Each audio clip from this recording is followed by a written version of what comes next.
শেখ হাসিনা চলে যাওয়ার পরে দেশটাকে ছেড়ে দিতে পারি না। তো এই জায়গা থেকে আমরা দেখা যায় যে এই চিন্তাটা আস্তে আস্তে আসতে থাকে, কিন্তু ওই সময়টাতে আসলে এটা বিশ্বাস করাও কঠিন ছিল যে 5 তারিখের মধ্যেই হয়তো হয়ে যাবে।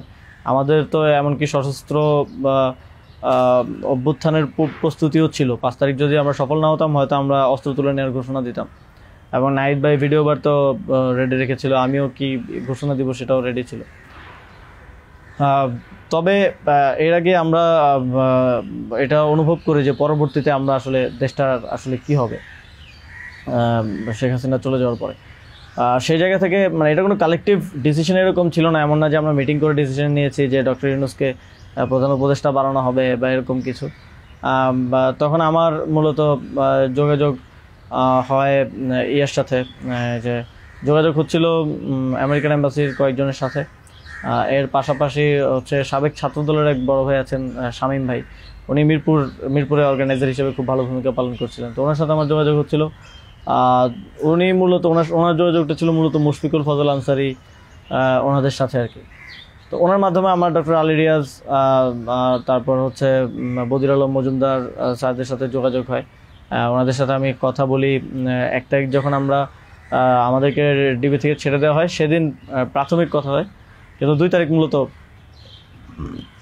আসল কথাবার্তা শুরু হয়। ওনাদের সাথে কথা বলে এবং ওনাদেরকে তখন আমি জিজ্ঞেস করছিলাম যে ডক্টর মোহাম্মদ ইউনূস কি আসবেন কিনা যদি আমরা আহ্বান করি।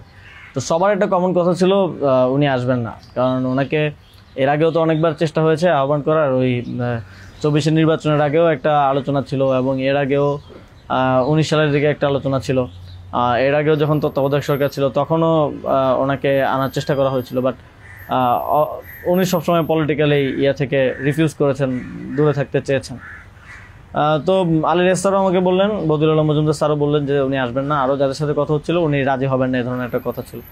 বাট আমি সরাসরি ওনার সাথেই কথা বলতে চাই, এবং তখন হচ্ছে শামীম ভাই আমাকে ওনার বর্তমান যে এপিএস সাব্বির ভাইয়ের নাম্বার দেন। তো সাব্বির ভাইয়ের সাথে যোগাযোগ করার পর সাব্বির ভাই আমাকে বলেন যে আমি তো স্যারের সাথে নাই। তো স্যারের সাথে মঈন চৌধুরী নামের একজন তখন স্যারের প্রাইভেট সেক্রেটারি হিসেবে কাজ করছিলেন। তো সাব্বির ভাই আমাকে মঈন চৌধুরীর নাম্বার দেন। মঈন চৌধুরীর সাথে আমি যোগাযোগ করি 2 তারিখ কি 3 তারিখ হবে, এবং ওনার সাথে আমার কথা হয়। এবং উনি তখন বলছিলেন যে স্যারের একটা ছোটো সার্জারি আছে। স্যার তখন ফ্রান্সে ছিলেন। তো সার্জারি আছে, এবং পরবর্তীতে আমি ওনাকে মেসেজগুলো ক্লিয়ার করার চেষ্টা করি যে আমরা চাচ্ছি এমনটা।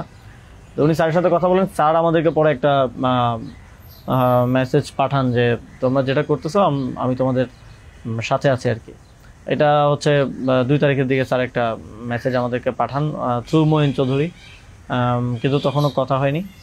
স্যারের সাথে আমার প্রথম কথা হচ্ছে, মানে আমি বারবার ইনসিস্ট করছিলাম সরাসরি কথা বলতে, কারণ সবাই অনুৎসাহিত করতেছে যে স্যার আসবেন না, আদার অপশনস দেখার জন্য, প্রধান উপদেষ্টা হিসেবে অন্য কাউকে দেখার জন্য অনেক নামও আসতেছিল, অনেক নামও সাজেশন আসতেছিল।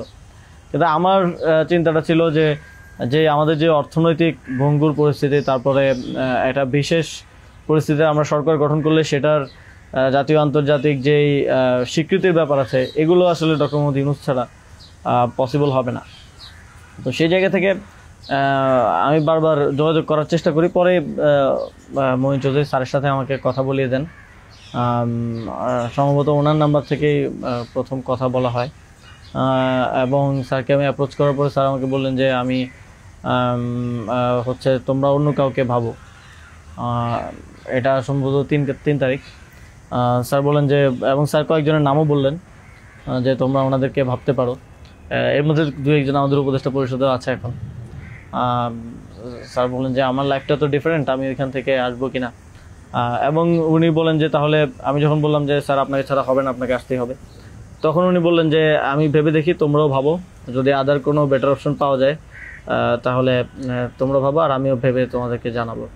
তো 3 তারিখ তো অনেক কিছু আনসার্টেন ছিল, এক দফা শুধু ঘোষণা হয়েছে, কবে পতন হবে, কবে আসবে, এটা আনসার্টেন ছিল। আমার মনে হয় এটাও ডিসিশন নেওয়ার ক্ষেত্রে একটা বাধা ছিল সে সময়।